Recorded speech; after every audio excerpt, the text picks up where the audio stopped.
Hi, good afternoon. I hope everyone is doing well today. Hopefully, the wind will not be that much of an issue.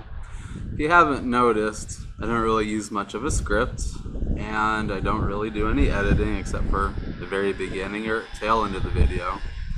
I do this so that way you can see that this is at least authentic, speaking from the heart. Um, you don't need a whole lot of preparation to speak from the heart. The main risk of that, though, is sometimes I may not get my ideas across as clearly as I'd like, but I think it's a risk worth taking. I think a lot of times, especially in our media, there's just way too much preparation or too many special effects or other things to distract from the core message, and hope to keep this as pure as possible. And with that introduction, today I want to talk about something that I feel is extremely important.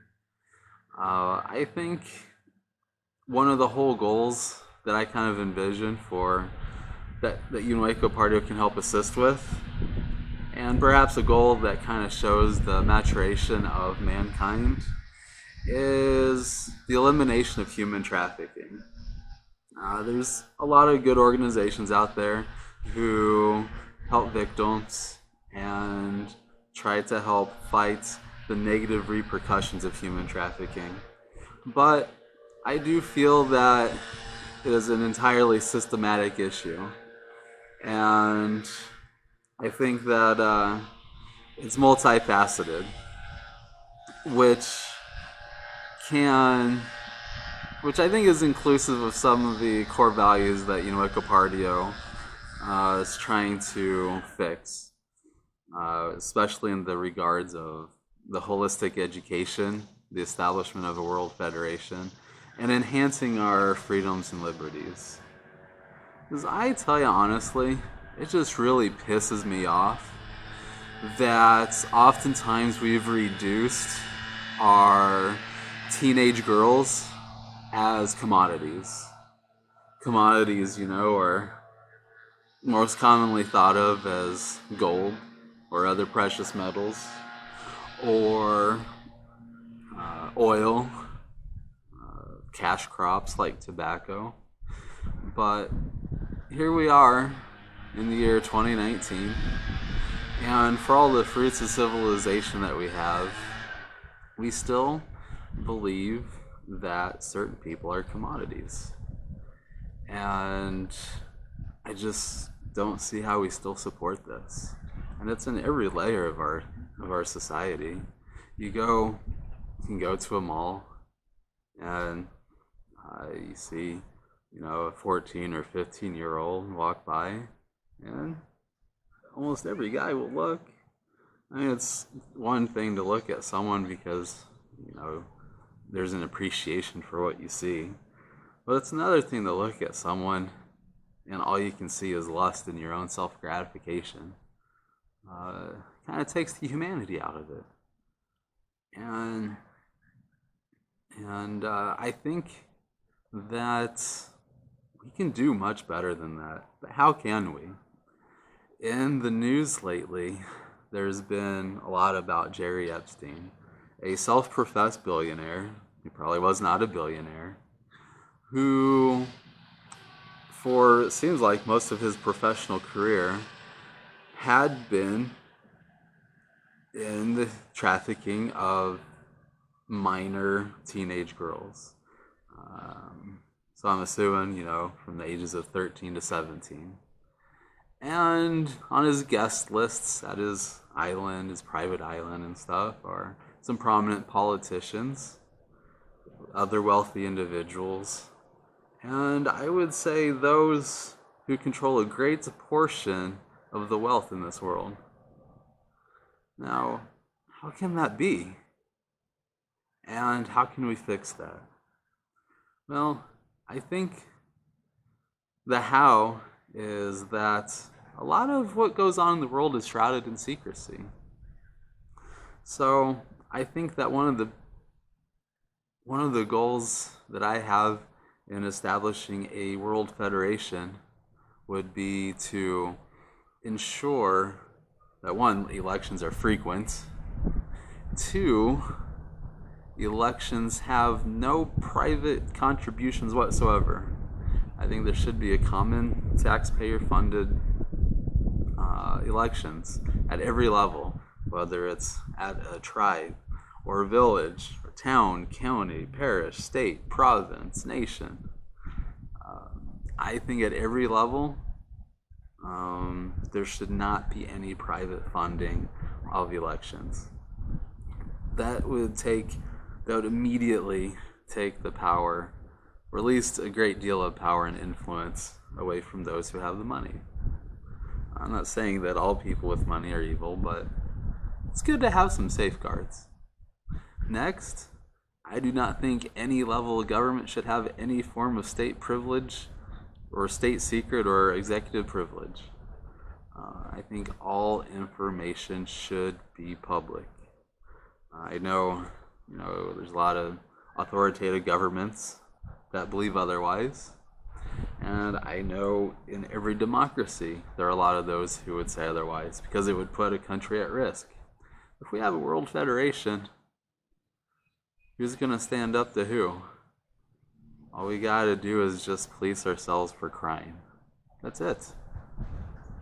If there's a revolution, well, maybe we should be doing better in our government.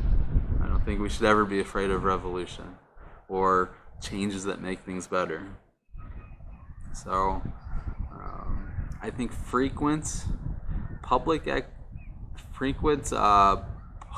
funded elections and no state secrecy, I think will nip a lot of this in the bud.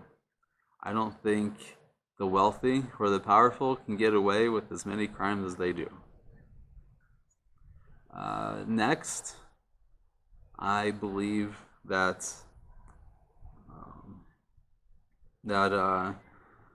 we need to change how we educate ourselves. The most prominent, at least in my belief system, the most prominent that I think is we really need to learn how to educate our sons and daughters so that when they grow up, they can value each person as having a soul, as having some type of dignity and worth. If we can honestly look at, say, a 5-year-old girl, 9-year-old girl, and not be able to promise them that they are not going to be valued as a commodity, or we train them so that they do see themselves as a commodity, so that we, maybe as parents or other family members can get wealthy off of it. I think there's something wrong with that. We are doing ourselves and our children a great disservice. How can anyone look at a young child and see them as a sexual commodity, whether at that point or in the future? It is just wrong on every level. But so many parts of our society contribute to it. You go shopping, see how often we see tiny short skirts and other clothes that's trained them to be sexually suggestive. All the makeup commercials or in the media. How often on news reports, how much on broadcast news do we ever see, someone who looks like your neighbor next door? We always see people with plastic surgery, their nose done, their cheeks done, their hair tightly done, plunging necklines. I'm not saying you can't dress how you please, but the reason why successful women do this is because it's their main pathway to success. Female sexuality is a commodity. So we gotta change it at the very beginning. In our homes, we need to teach our kids, our nieces and nephews, what their worth is in here and up here. We need to have that at our schools. We need to ensure our media reflects that. And where there is a a Republican government or a Democrat government, that our values as a people elect leaders who also believe in the human dignity of everyone and not the sexualized commoditization of our females, especially our teenage youth.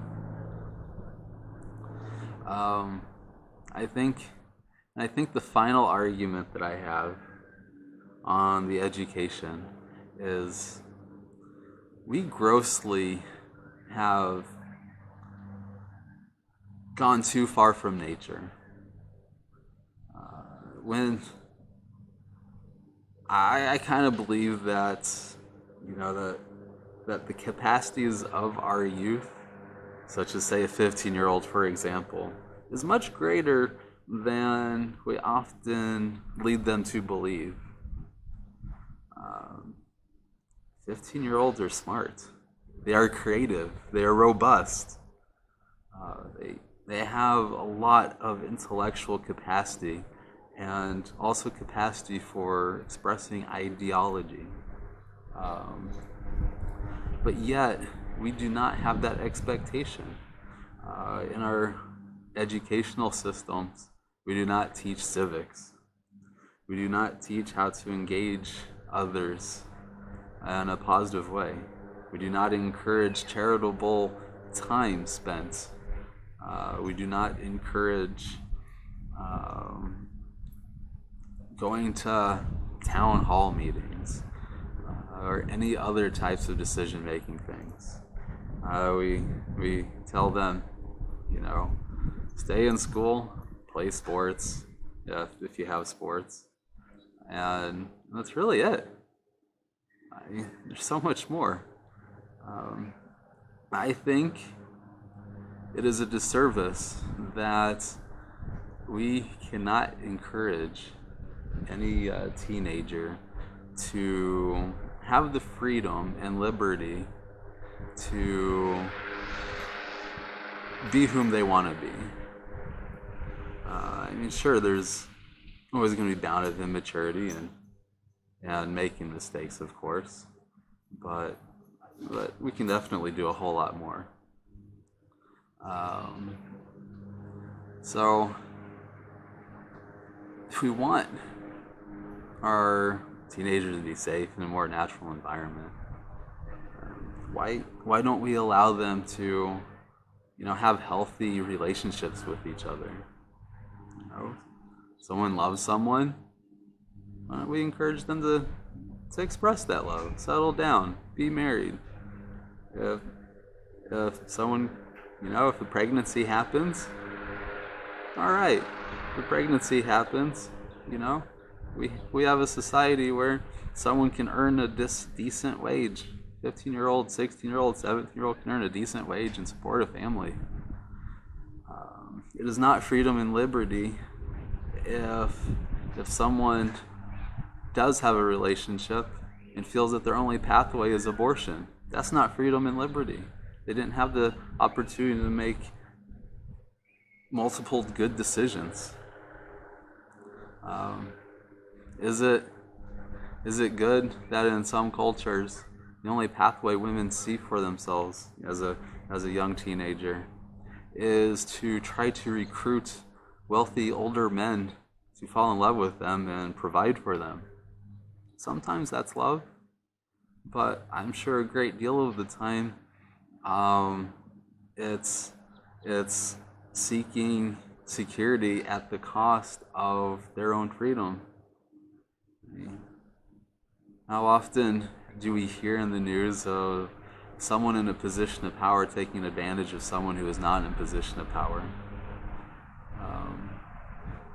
If we view everyone as having human dignity from the very start of birth, not just we value life, as a pro-choice, anti-abortion movement, but actually value life through the whole duration of a life, from birth to old age,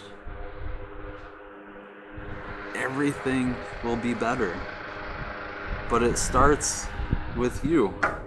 It starts at home. It starts with how you treat your brothers and sisters, your sons and daughters, your grandparents, your mom and dad, your aunts and uncles, your nieces and nephews. It starts at home. And I tell you, if you cannot treat someone at home with their equal human dignity, you are of no value to the society. I'll tell you that. I, I wish there was greater pathways to publicly shame those who treat others badly. There's not. But anyway, it starts with you. It starts with how you act at work. It starts with how you act in your, when you shop or when you go to a restaurant or anywhere you're at. It starts with you. Every person has human dignity. No matter their age, no matter their religion, no matter their sexual identity, no matter their income level, everyone has dignity. So, this concludes my message, or at least this concludes my message on this topic for now. I know I covered a lot, and I'd be happy to revisit those, whether through the Unueco Partio blog, forum, my YouTube channel, well, the Unueco Partio YouTube channel. I said me since I'm the only one on it for now. But share your thoughts. I recently spoke with someone who had some really great ideas. And I mean, you could share them with me privately, but I really, really hope that you engage with each other and start a dialogue with everyone. Because I'm quite limited as one person. I don't have all the ideas in the world. I like to view myself as exceptional, but I'm not really. So help me out. I could use it. And I truly believe in this. It's not we're not going to maybe achieve everything in our generation, but if we start believing and acting, in 100 years from now, maybe there's a chance that human civilization can live on.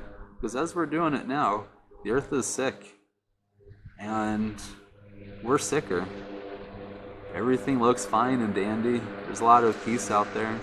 We've achieved a lot, but we're sick. And the way we're doing things cannot continue. We need to provide a future for the next generations. We need this, and we need you. I hope you have a great day. Thank you.